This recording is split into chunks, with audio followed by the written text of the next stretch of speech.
यह आदत स्टोइक दर्शन में एक महत्वपूर्ण स्थान रखती है।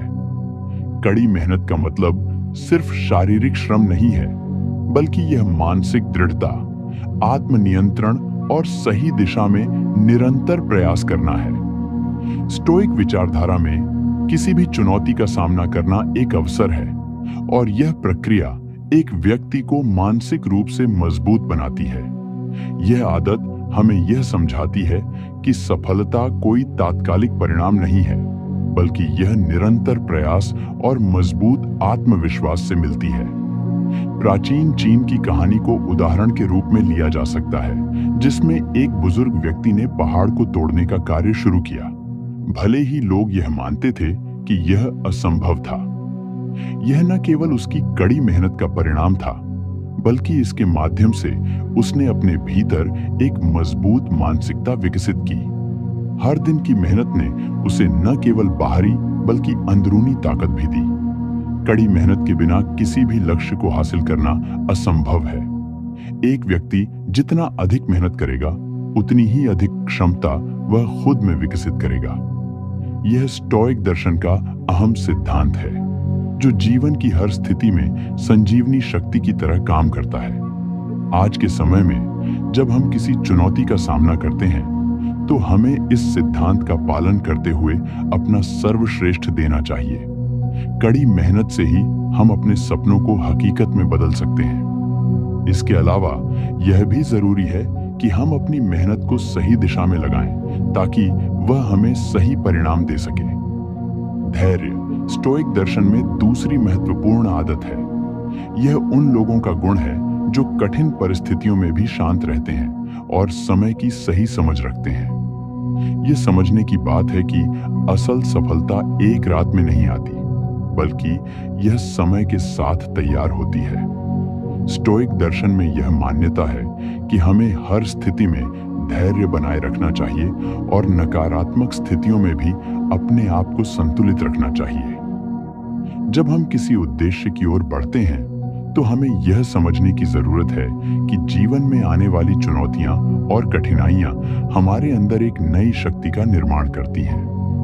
धैर्य केवल समय की इंतजार करने की क्षमता नहीं है, बल्कि यह एक मानसिक स्थिति है जिसमें हम अपने लक्ष्य के प्रति अपनी प्रतिबद्धता को बनाए रखते हैं, चाहे हालात जैसे भी हों। इसे समझने के लिए हम इतिहास के कुछ बड़े व्यक्तियों के उदाहरण देख सकते हैं, जिन्होंने अपनी लंबी संघर्ष यात्रा के बाद सफलता प्राप्त की। इनमें से एक प्रसिद्ध उदाहरण महात्मा गांधी का है, जिन्होंने अपने जीवन की कठिनतम परिस्थितियों में भी धैर्य और संयम बनाए रखा। उनके संघर्ष और धैर्य ने उन्हें न केवल भारतीय स्वतंत्रता संग्राम का नेतृत्व करने का अवसर दिया, बल्कि उन्होंने दुनिया को यह भी सिखाया कि सही उद्देश्य के लिए संघर्ष करते हुए हमें अपने भीतर के धैर्य को बनाए रखना चाहिए।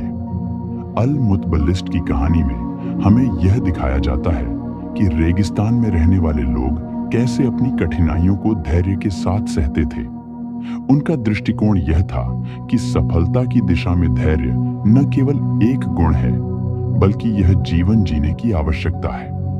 इस सिद्धांत को समझने के बाद हम यह देख सकते हैं कि हमारी जद्दोजहद और असफलताएं हमें केवल जीवन के लिए बेहतर तैयार करती है। जब हम धैर्य से कार्य करते हैं, तो न केवल हम अपने लक्ष्य की ओर बढ़ते हैं, बल्कि हम अपने भीतर एक अडिग मानसिकता भी विकसित करते हैं। अगर आपको यह विचार पसंद आया हो, तो कृपया हमारे चैनल को सब्सक्राइब करें, ताकि हम और इस तरह की महत्वपूर्ण जानकारी आपके साथ साझा कर सकें। त्याग का मतलब केवल उन चीजों को छोड़ना नहीं है जिनसे हमें प्रेम है, बल्कि यह उस मानसिकता को अपनाना है जो हमें अपने बड़े लक्ष्यों के लिए छोटी छोटी सुख सुविधाओं को छोड़ने के लिए प्रेरित करती है। स्टोइक दर्शन में त्याग का मतलब है अपने भीतर एक ऐसी सोच विकसित करना जो हमें अधिक महत्वपूर्ण कार्यों और लक्ष्यों की ओर बढ़ने के लिए प्रेरित करे। जब हम किसी उद्देश्य को प्राप्त करने के लिए अपने व्यक्तिगत सुखों का त्याग करते हैं, तो हम अपने मन और आत्मा को नए और उच्चतम लक्ष्यों की ओर केंद्रित करते हैं। त्याग का एक अच्छा उदाहरण उन समुराई योद्धाओं का है जिन्होंने अपने जीवन में अपने उद्देश्य के लिए तमाम सुख सुविधाओं को छोड़ दिया था। वे यह मानते थे कि किसी बड़े उद्देश्य की प्राप्ति के लिए हमें छोटी चीजों का त्याग करना आवश्यक है।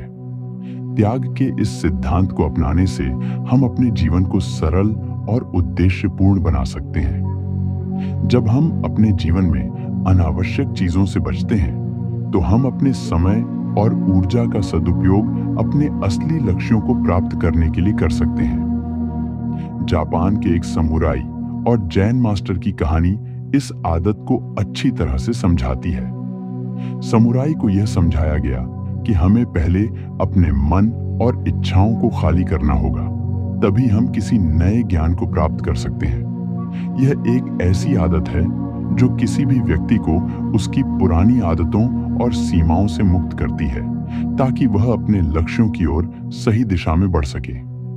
यही त्याग की शक्ति है जो हमें मानसिक और शारीरिक रूप से मजबूत बनाती है। आत्मनियंत्रण का अर्थ है अपने विचारों और कार्यों पर पूरी तरह से नियंत्रण रखना। यह आदत स्टोइक दर्शन का मूलभूत हिस्सा है, जिसमें व्यक्ति को अपनी भावनाओं और इच्छाओं पर काबू पाना होता है। जब हम अपनी इच्छाओं को नियंत्रित करते हैं, तो हम अपने लक्ष्यों की ओर बिना किसी विचलन के बढ़ सकते हैं। आत्मनियंत्रण न केवल हमारी बाहरी दुनिया को नियंत्रित करता है, बल्कि यह हमारे आंतरिक संसार को भी शांति और संतुलन प्रदान करता है। यह आदत हमें अपने जीवन में किसी भी प्रकार के नशे, अत्यधिक लालच और नकारात्मक भावनाओं से मुक्त करती है, ताकि हम अपने असली उद्देश्य पर पूरी तरह से ध्यान केंद्रित कर सकें। प्राचीन भारत में योग और ध्यान के माध्यम से आत्मनियंत्रण की कला सिखाई जाती थी। योगियों का यह मानना था कि जब तक हम अपनी इच्छाओं पर काबू नहीं पाते, तब तक हम जीवन के वास्तविक उद्देश्य को नहीं समझ सकते। आत्मनियंत्रण हमें अपने उद्देश्यों के प्रति ईमानदार बनाता है और हमें जीवन के वास्तविक लक्ष्यों को पहचानने में मदद करता है। अगर आपने अभी तक सब्सक्राइब नहीं किया है, तो हमारे चैनल को सब्सक्राइब करें। हम और भी प्रेरक विचार लेकर आएंगे।